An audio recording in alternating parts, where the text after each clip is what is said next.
Hoje, dia 2 de junho, é comemorado o Dia Mundial da Conscientização sobre miastenia graves.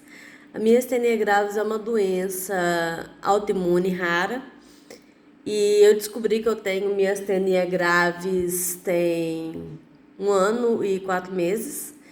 E antes do diagnóstico, eu fiquei 2 anos sofrendo, né? Antes de saber que era miastenia. Eu resolvi fazer esse vídeo para informação mesmo, porque é uma doença pouco conhecida. Eu mesma tinha ouvido falar, mas não sabia o que era. E quando eu comecei a ter os sintomas, jamais passou pela minha cabeça que eu pudesse ter miastenia, né? Eu não fazia ideia de todos os sintomas de um miastênico. Então, a primeira coisa que eu hoje, né, voltando ao passado, a primeira coisa que eu notei foi um cansaço. Um cansaço muito, muito, muito grande. Mas ninguém procura médico só porque tá cansado. Eu achei sinceramente que eu tava ficando velha. Que eu tava cansando demais. Qualquer coisa eu cansava. Dezembro de 2018 foi quando eu percebi que a minha cara entortou. Mas eu não tive uma paralisia facial clássica, que um rosto fica uma metade completamente parada e a outra metade normal, não. Ele deu uma entortada, mas uma coisa sutil, que eu só percebi quando eu tirei foto e eu vi que o meu sorriso estava estranho. E aí, quando foi, isso foi dezembro de 2018, quando foi em junho de 2019, eu tive uma paralisia mesmo. Aí o rosto, a metade dele paralisou. Aí foi diagnóstico como paralisia facial de Bell.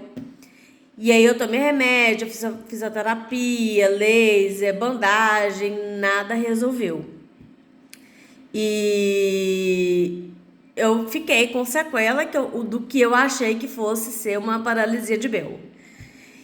Isso junto, né, com esses fatores mais visíveis, continuava o cansaço em excesso. Muito, muito, muito cansaço. E com dificuldade até para amarrar o cadastro do tênis, dificuldade para botar o sutiã, dieta. Eu lembro que eu fazia dieta e eu que faço a minha comida. Então eu parei de fazer dieta, porque eu chegava em casa de noite, depois do serviço, tão exausta, que eu não conseguia me imaginar parando para poder fazer um bife grelhado e uma salada. Então eu ia no supermercado, comprava biscoito, enfiava a cara no biscoito. Foi aí que eu comecei a engordar. Pela questão mesmo de que eu não tinha força, não tinha energia para poder cuidar de mim. Meu rosto manchou todo, porque eu passava, desde os 18 anos de idade, que eu passo cremes no rosto, protetor solar, mesmo para ficar em casa. E de repente eu parei de passar tudo. Então nem o protetor solar eu passava mais, porque o cansaço era tremendo, entendeu? Acordar de manhã, levantar para trabalhar era um martírio. Eu nunca gostei de acordar cedo, mas eu conseguia acordar e trabalhar e chegar no horário. Eu não conseguia mais. Não é que eu não acordava, eu acordava. Mas eu acordava tão cansada que parecia que eu não tinha dormido nada de noite. Era uma exaustão assim, ao cubo. Então eu sempre chegava atrasada no serviço, porque eu saía de casa já, eu fazia tudo lento, eu demorava a sair da cama, aí eu demorava a arrumar, aí eu demorava a escovar o dente, eu demorava a preparar minha comida, eu demorava a andar, eu andava muito devagar, tudo, né? Tudo com muito pesaroso, tudo muito difícil. E aí, quando foi junho de 2019, paralisou e eu fiz esse tratamento que não resolveu. E aí, quando terminou, né, 2019, nesse combo, mas eu ainda não cheguei a procurar nem médico para poder avaliar, nem nada, para descobrir o que era.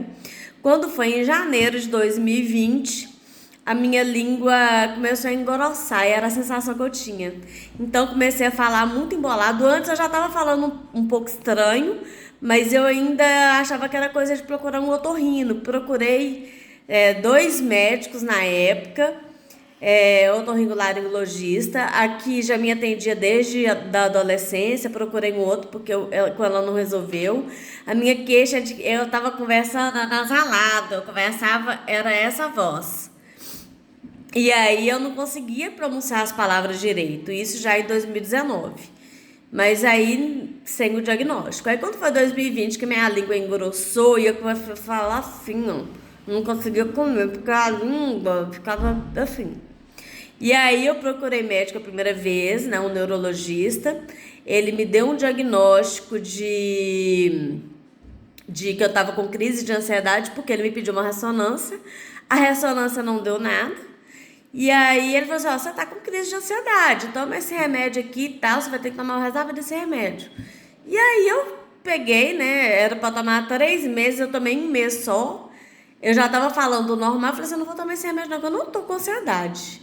Eu não sei o que é, mas ansiedade eu sei que não é. E aí parei de tomar o remédio, isso ainda em janeiro de 2020. Passou o ano, né? O ano, eu segui no cansaço extremo, eu segui não conseguindo fazer dieta, eu segui não conseguindo passar protetor solar, eu segui não conseguindo fazer as coisas que eram normais de eu fazer. Quando foi em novembro, e eu lutando contra o cansaço, né? Lutando para não chegar atrasado no serviço, lutando para conseguir fazer a caminhada com os meus cães, lutando para fazer academia. Então eu chegava, já em outubro, novembro, eu chegava em casa e ainda conseguia ir para academia, eu tava arrancando forças, sabe-se lá Deus de onde. E aí eu fiz, aí em novembro a minha língua começou a embolar de novo, ela já tinha embolado em janeiro, fui no neurologista, que ele não diagnosticou.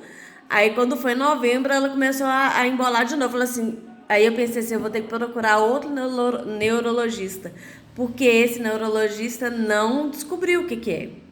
E aí eu vou procurar um outro neurologista, porque tá começando a acontecer de novo. E aí eu marquei, né, busquei informações de um bom neurologista, que é o que cuida de mim até hoje. E aí em novembro, a língua embolando, eu com dificuldade de comer, falando muito estranho. Terminou novembro, terminou dezembro. Eu entro geralmente de férias em janeiro. O médico estava marcado já para janeiro. Cheguei lá, né? Ele viu como é que eu tava. Ele me pediu vários exames. E aí, uns exames de sangue eu já tinha conseguido fazer. Faltava exame de sangue não, um exame que já estava marcado. Antes que eu pudesse fazer esse exame, eu parei de engolir. Então, o que era gravou a ponto de não descer nem saliva.